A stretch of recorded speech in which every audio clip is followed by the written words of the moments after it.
Ceni, boa noite. Eu queria que você falasse um pouco da partida, especialmente ali da passagem do primeiro para o segundo tempo. Acho até que o Bahia fez um jogo muito justo no primeiro tempo e acabou sofrendo aquele gol que eu acho que muda toda a pré-eleção do intervalo e a sequência da partida. Boa noite. Eu acho que foi um jogo justo nos dois tempos. Acho que a gente teve boas oportunidades, criou boas chances de gol e, claro, era para nós, a expectativa era sair vencendo o final do primeiro tempo e nós acabamos saindo derrotados no último lance da primeira etapa, né? Mesmo assim, no segundo tempo tivemos boas chances, eles também tiveram, lógico, acho que foi um jogo bem parelho e, mais uma vez, o adversário foi mais eficaz que a gente na hora das finalizações, mas temos que seguir, temos que continuar trabalhando. Rogério Ceni, boa noite, tudo bem? Justamente sobre as finalizações que eu queria falar, né? O Jean Lucas acabou perdendo 2 gols ali de cara, né? Queria saber qual foi o seu papo ali depois do vestiário. Eu sei que é um cara que cobra muito seu time, né? Em relação a isso. Finalização será o que você vai mais treinar agora, durante a semana, para enfrentar o Atlético? Não, nem tempo de treinar a gente tem. Eu treino sempre finalizações com ele. Ontem mesmo nós treinamos finalizações ao final do treinamento. Mas ali é uma decisão muito particular. E não adianta que a gente culpar o Jean Lucas, porque é um jogador que vem entregando muito pra gente no ano, talvez um dos principais jogadores, um cara que tem mais de 20 jogos jogando de maneira ininterrupta, consecutiva, né? Já um pouco cansado também. E não é um lance que muda a avaliação com relação ao Jean. Era uma boa chance, realmente, né? Um pênalti praticamente ali nós tínhamos, né? Mas faz parte do jogo, está dentro do pacote que é o jogo, mas quando você enfrenta equipes mais prontas e que já tem mais tempo jogado juntos, principalmente, você tem chances especiais, você tem que aproveitar para tentar sair na frente do marcador, porque depois pode fazer falta. Boa noite, Rogério. Como falar do jogo em si, justamente nessas situações de jogadas e de bolas perdidas? Você tem um Palmeiras do outro lado que chega e não exige do Marcos, mas quando tem a bola para fazer o gol, faz os 2 gols. E o lance do Jean 2 vezes, depois talvez uma displicência, não sei o que, do lance do escanteio, que gera um contra-ataque e sai um gol. De entender, talvez, somos seres humanos, vamos errar, e que o Jean não estava num bom dia, poderia ter até saído mais cedo, mas fazer também o Bahia falhar menos. Ali nós temos sempre uma definição, né, no tipo de bola para escanteio, né? Quando a bola sobra, nós temos que finalizar o lance. Então, ou com uma finalização a gol, uma bola longa, uma volta de cruzamento para uma segunda bola, né? E ele foi infeliz, deu azar. Um pouquinho antes teve a chance de colocar a gente à frente. No segundo lance, só a única coisa que ele não pode arriscar um passe, né, naquele momento do jogo, nem momento nenhum. Bola no rebote, ela tem que ter um destino mais longo e uma finalização a gol. Mas repito, é do jogo. Todos nós nem sempre temos um dia tão feliz. Ceni, boa noite, Lucas Bueno.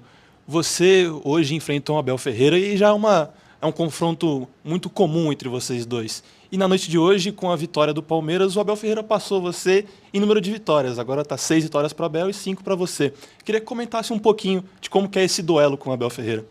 Bom, ele sempre duelou comigo, acho que pelo São Paulo, pelo Flamengo, né? E hoje pelo Bahia. Ele sempre pelo Palmeiras. Eu acho que primeiro, ele é um treinador que tem méritos, porque senão, né, o Palmeiras não estaria nesse estágio que se encontra hoje. E a gente vem se ajustando, é o que eu falo, né? É um time em construção, né? Um time que vai se moldando ainda contra um Palmeiras que já vem, apesar de algumas trocas, mas principalmente utilizando muito bem a base, né? Jogadores se destacando, jogadores que vão subindo de sub-20, sub-17, sub-20, e é um time bem estruturado já de tempo, por isso que quando você tem boas chances contra times assim, você tem que tem que converter em gol, né? Como nós não convertemos, o Palmeiras vai criar, logicamente, principalmente dentro dos seus domínios, vai criar boas oportunidades. Eles foram felizes, fizeram 2 gols, nós preparamos praticamente a jogada para eles, o outro foi uma infelicidade também, foi uma bola enfiada no meio, o Everton vai cortar a bola e arma praticamente esse resto de contra-ataque para eles, mas é sempre uma equipe difícil de enfrentar, muito competitivo o Palmeiras. Boa noite, Rogério. Tudo bom? Aqui, Pedro Cunha. É prazer estar falando com você. Você está no futebol desde 1990, naquele campeonato mato-grossense com o Sinop. Você já viu muito jogador bom surgir, muitas estrelas surgirem e não vingarem. E queria que você falasse um pouquinho sobre o Estevão. Você passou por muitos clubes como treinador, como jogador, um pouquinho de como você enxerga, com base dos atletas que você já teve, de tudo que você já viveu no futebol. Se você acha que... Como é que é essa estratégia de hoje para jogar contra um atleta de características tão diferentes? Obrigado. Eu acho que ele é um jogador especial, assim como a gente viu o Lucas no São Paulo surgir e outros grandes jogadores, o Neymar surgir no Santos. Eu acho que ele é um jogador muito especial, talentosíssimo, apesar da pouca idade, faz boas escolhas durante o jogo. Tem tudo aí para ser um dos grandes do futebol mundial. Tem tudo para isso. Rogério, boa noite, Júlia Mazarin. Em uma entrevista recente, você falou sobre treinar com dificuldade para, de certa forma, encontrar um pouquinho mais de facilidade no jogo. E eu acho que isso se aplica a faltas e também no contexto geral. Queria que você falasse como foi o trabalho essa semana, se o nível de dificuldade foi um pouquinho acima por se tratar de um adversário como o Palmeiras, e se você acha que o jogo correspondeu à intensidade do trabalho da semana. Não houve trabalho essa semana. A gente joga de 3 em 3 dias, nós vamos completar 10 jogos em 30 dias. Houve trabalho para a equipe que não vem jogando. Os outros 10 jogadores que iniciaram a última partida foram os mesmos jogadores que iniciaram hoje. Eles só fizeram recuperação e dentro mesmo da nossa academia, eu mais ou menos mostrei para eles como nós faríamos para tentar jogar hoje, saída de jogo, como nós conseguiríamos tentar surpreender o Palmeiras. E nós não fomos bem na saída de jogo nos primeiros 20 minutos, o que ocasionou a pressão do Palmeiras. Depois o jogo, acho que se assentou melhor. Aí a gente começou a trocar passes e depois que quebrava a primeira linha de pressão do Palmeiras, aí a gente se sentia confortável no jogo, né? Mas com relação a treinamento, assim, não tem como, né? Os caras estão esgotados. E nós daqui 3 dias temos jogo. E daqui mais 3 dias depois tem outro jogo. Enquanto o Cuiabá jogou ontem e joga daqui uma semana com a gente tem 3 jogos. Tem o de hoje, eles fizeram o jogo sábado. Nós jogamos hoje, vamos jogar quarta e vamos enfrentá-los no sábado, contra uma equipe que só joga no sábado. Então você tem que, aí você tira, não tira, mantém, não mantém, corre risco de lesão, não. Mas treinamento específico no campo, esses 10 jogadores não fizeram do último jogo para hoje. Boa noite, Ceni, Thiago Golini, canal João Bahia. Hoje o Bahia teve mais um confronto direto no G4 do Campeonato Brasileiro. Até aqui foram 3 derrotas para Flamengo, São Paulo e Palmeiras e um triunfo contra o Botafogo. Como que o Bahia pode dar esse próximo passo nesses confrontos diretos para conseguir bater esses times fortes? Com o passar do tempo, dos anos, provavelmente o time suba cada vez mais de produção. Outra coisa, Flamengo, São Paulo, Palmeiras e Botafogo, todos os 4 jogos fora de casa. Nós jogamos esses jogos contra os primeiros colocados, todos na casa do adversário, e a gente tem que ser realista. Hoje o Palmeiras é uma equipe mais pronta que a nossa, o que é completamente natural e normal. E mesmo assim, nós tivemos todas as oportunidades de sair daqui hoje vencedor.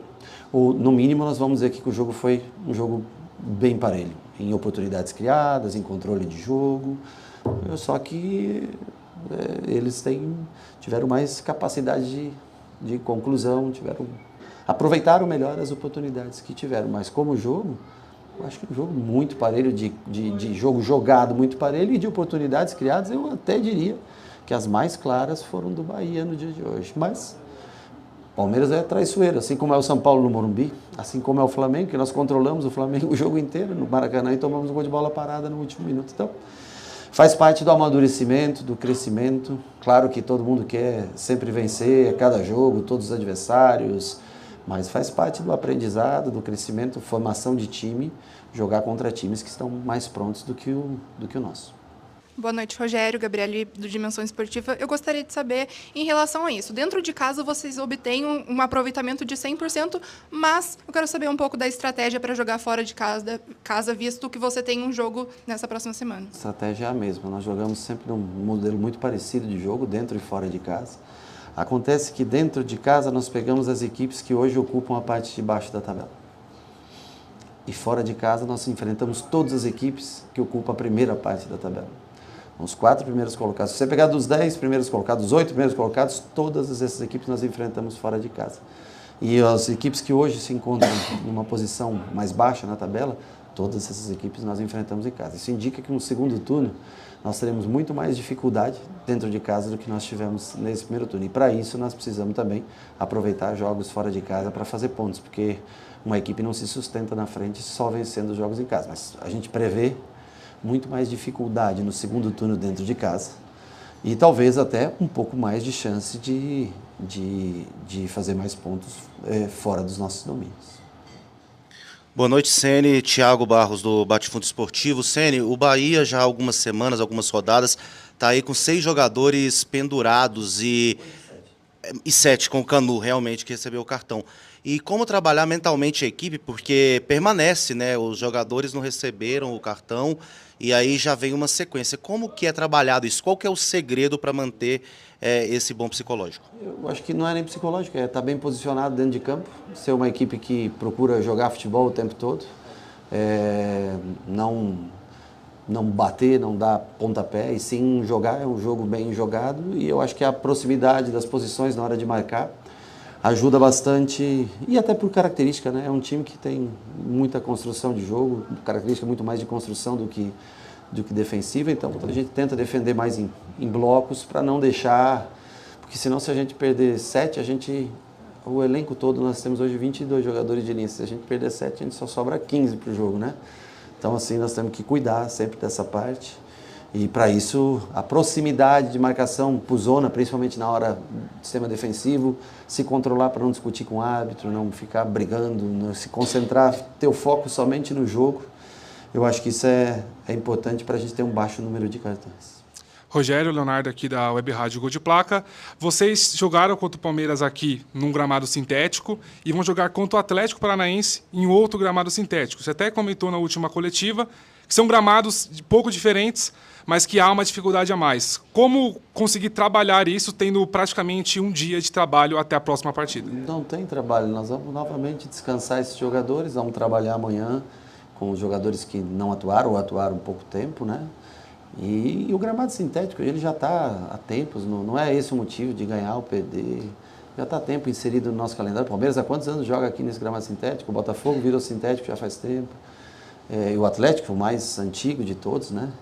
Temos que se adaptar. Tem gramado sintético hoje que infelizmente não tem buraco, que até o nosso campo tem buraco lá, que é um gramado bom e tudo, mas então assim, gramado lógico que dá mais velocidade no jogo, tudo isso, né? Mas cabe a gente se adaptar o mais rápido possível às condições que o campo oferece. Não é uma novidade no nosso calendário, já está aí, está inserido, enquanto estiver na regra, nós temos que se adaptar para jogar.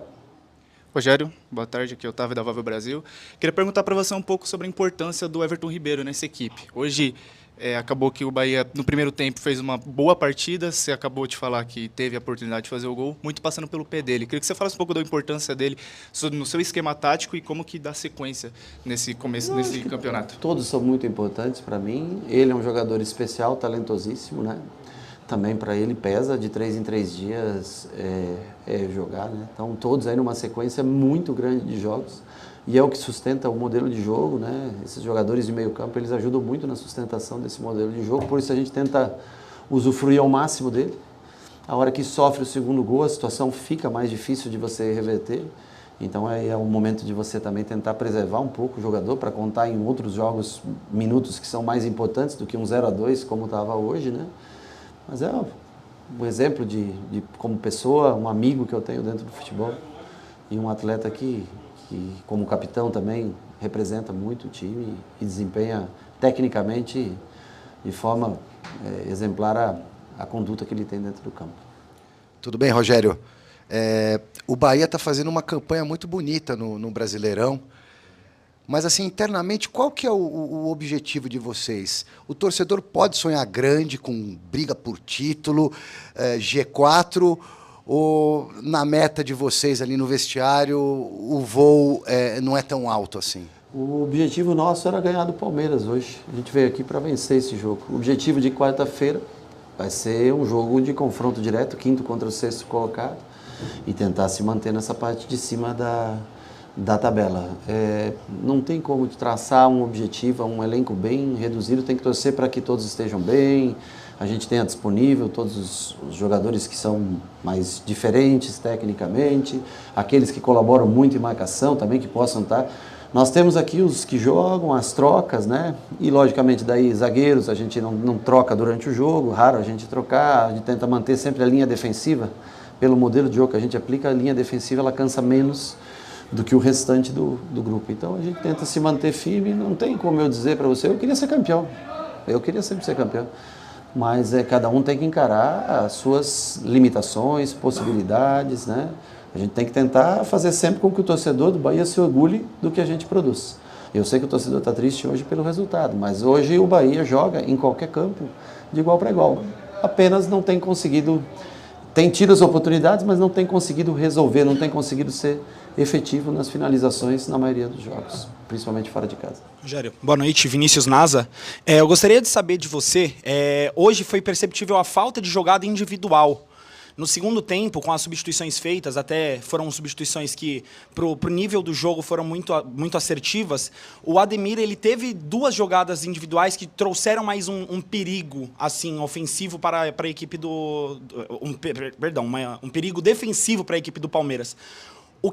Qual que é a estratégia adotada para não utilizar essa jogada individual hoje? Obrigado. Bom, a estratégia de jogo nossa é ter o controle de jogo, bola no chão. Ademir e Biel oferecem mais essa jogada do 1 contra 1, né?